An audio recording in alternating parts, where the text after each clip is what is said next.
Hi YouTube, it's Beantown Babe.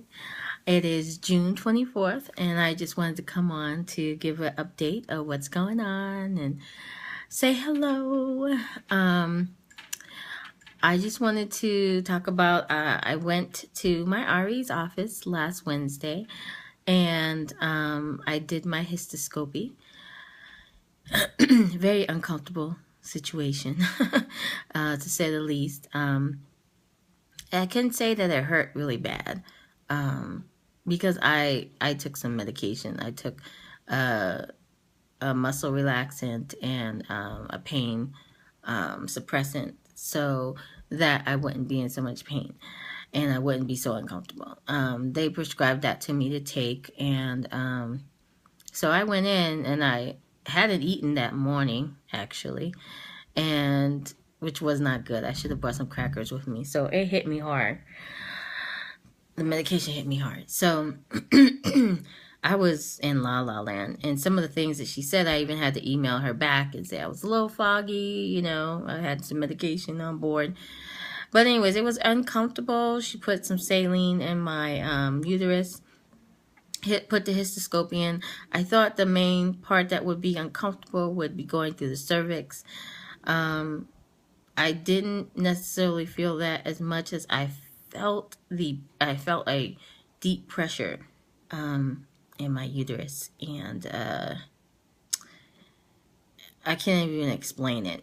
It's just hard to explain because it's something inside of you, and I could feel the presence of something inside of me, and it was a pressure. Didn't last that long. It was pretty quick.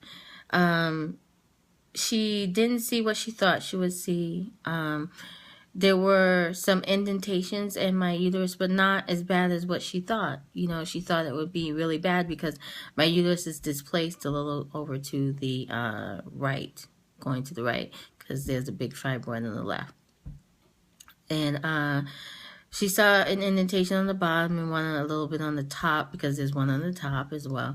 And but not so much that she felt like maybe it's hindering pregnancy at this time. And she did see a septum between the fallopian tubes, which is like a growth between the fallopian tubes. And normally what they would do is cut that out because it's not a vascular place for your for the baby to implant. So she didn't feel comfortable doing that either today. Last week, because she said, looking at the MRI, there's also a fibroid maybe behind that. And she didn't want to cut it, and then there's a fibroid there. And then keep cutting and maybe trying to get the fibroid out, and there's another fibroid behind it. And basically, I'd be going to emergency surgery right then and there. And she just felt like she didn't want to put me in that situation. But also, too, she didn't want to do a myomectomy right now because she felt like, again, she doesn't want to put me in that situation because there was another situation because there are so many fibroids, 4 that she clearly sees, and she says she believes there are some others. And she feels like if she puts me, we go straight to surgery. It's such an invasive situation to put me in. And then she's worried that because of the nature of where the fibroids are, there would be a lot of scar tissue. And then that would really reduce my chances of getting pregnant. So she said, you know, for the moment, you know, let's work on some other things. She's not going to cut the septum out. She doesn't want to go in for surgery. But she is concerned about my hormone levels. So she put me on metformin. I don't have PCOS, but I have some PCOS type symptoms. One being my weight and my resistance to losing weight. It's been hard the last couple of years for me to lose weight. I can eat healthy, exercise, and no weight is coming off, like really no weight. And it's frustrating, and then I end up not keeping up with it because it's so frustrating. And just some of the other things that I exhibit, you know, she said that she felt like maybe, you know, I have a hormone imbalance and that the metformin would help. And also too, just mainly with the weight, she felt like maybe this would be something that helped me. And I could see how it could. I've been taking it for almost a week now, and it does help you to eliminate a lot of what you're eating. And I have to say that has affected my appetite, not to the point where I can't eat, or I don't feel like ever eating, or that I get nauseous. I don't get nauseous at all, not so far. It's just suppresses. I don't think about eating as much. I'm taking 500 milligrams. Next week I'll go up to 1,000, and then the next week after that, 1,500 milligrams. And I'm gonna try that. I'm gonna sit this cycle out. I just had my period. I'm on cycle day 5 now, and I'm gonna sit this cycle out. Try to lose some weight. Try to get my hormones balanced.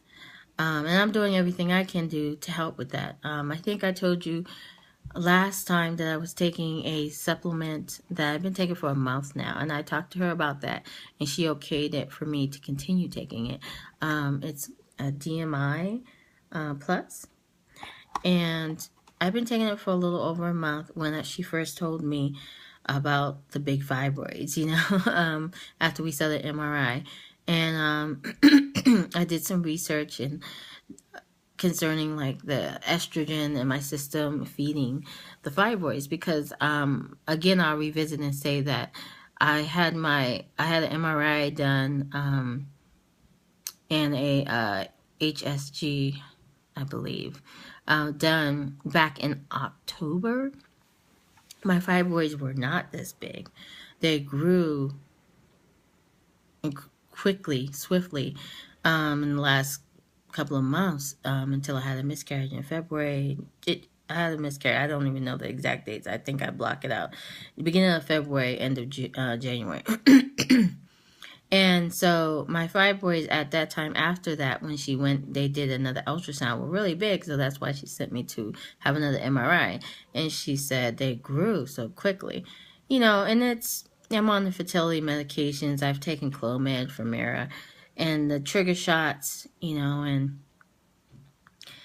I work nights and my hormones all over the place.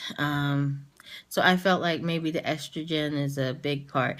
And I have to say, when I've taken it, I looked up estrogen dominance, and it's probably out of like the 18 symptoms, I had about 13 of them, and I should make another video at some point about like what it was, but I could do that for you guys if you want. But there were things that it helped me with specifically that I noticed off the bat. One was my acne. I have some bumps now, but I was for a while getting so much acne, and I've never been a person in my life who really has had a lot of acne. And I would say in the last 6 months to 8 months, I had a lot of acne, and I had a lot of scarring. And it would be like in this area, right in here, some in here, but mainly acne that I never had, definitely down here, and I never had acne problems before. And then it was affecting my sex drive, my fatigue. I was very fatigued. And so once I started taking the DIM, it helped a lot. I have to say I saw a difference in attitude, and even different times I would just be so angry. My anger would be out the roof. And so since I've been taking the DIM, I have to say it has helped me a lot. So when she came out of the box with, I think you're having some hormonal imbalances, and I want you to take this metformin, I really wasn't against it at all. I said, okay. Normally, I don't like to take medications or lots of medications, and I'm thinking, I don't have diabetes, And so she was like, no. And I said, well, are you saying I have PCOS? She was like, no, I'm not saying that either. I'm saying you exhibit some of the characteristics, but I don't believe necessarily have it. But I think the characteristics that might be standing in your way a bit are like the weight gain and the resistance to lose the weight. So I said, okay, I'll give it a try.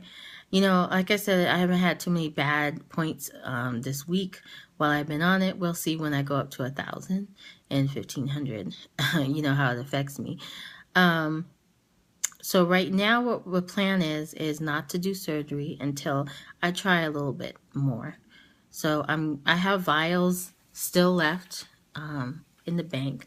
I'm going to get inseminated, not this cycle. I'm going to sit the cycle out, even though, it was coming up in a couple of days. I could have started taking the Femera, but I decided not to. It's just like, let me take some time off, take this month, try the metformin out.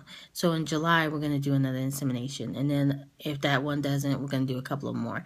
And then if those don't work, then we may go to surgery. She said that if I was going to do IVF, they would probably say that they would want me to get the surgery first anyways, because it would probably affect the pregnancy. And so they just normally would always, before the IVF, take those fibroids off. So anyways, and plus I don't want to spend $10,000 or more and then it doesn't work because the fibroids, have a surgery, and then have to go back and do IVF again. I'm not going to lie, I didn't really want to have to do IVF. Maybe some of you guys who've been through it, I've looked at some of your videos. I just think it's so invasive. I haven't been through it, but it looks so invasive, and the medications that you have to take. I've taken so much time off work to do like IUIs, and sometimes the medications have made me sick from the IUIs that I just think, how am I going to go through the medications for IVF while I'm working, and the treatments, and then not to mention the money. I have to say, I bought quite a bit of the vials, and it tapped me financially. Those vials are pretty expensive these days. And just the medications that I had for the IUIs, the Femera, and the trigger shots, really the thing that costs some money. I think it's almost $200. Then my ultrasounds, my plan doesn't pay for fertility. I have to pay for my ultrasounds and my inseminations. And so for per cycle, I pay a pretty penny. And so I thought this month, I just would prefer not to spend that money this month and start again next month. So I'm going to try. We'll see what we can do. And if she wants to continue going with that, if I run out of vials, some of my backup plans have been, I was against this before, but maybe trying to find a live donor. I've seen on YouTube, a couple of people told me that they knew people, and they knew males, and they approached them about being a donor, and they would give them a sample, and after getting checked out, they would every month do cycles and do home inseminations. So that might be something I could do as well. I don't know. I really don't know where I'm going to go from here, other than the fact that in this next month we're going to try some regular inseminations. But if those don't work, I don't know. I do know I'm going to keep going. I went to a support group, and one of the biggest things that came out of that with is that you got to keep going. You don't want to live with regret and just say, oh, I gave up. I was trying for 7-8 months, and it was just getting too much money. And then you look back, because maybe if I was 30, I could say, okay, I'll take a break and come back. I'm 40. So for me to take a break and come back, when, it might be too late. So I just thought, okay, I'm going to get going. Well, this video's been a little long. I just really wanted to come give you an update. I hope everyone's doing well. I hope everyone's feeling well. I hope there are lots of YouTube babies coming on. And please pray for me as I pray for you. But definitely just keep on, on the journey. There are so many others who are with you. Have a good day, ladies. Bye.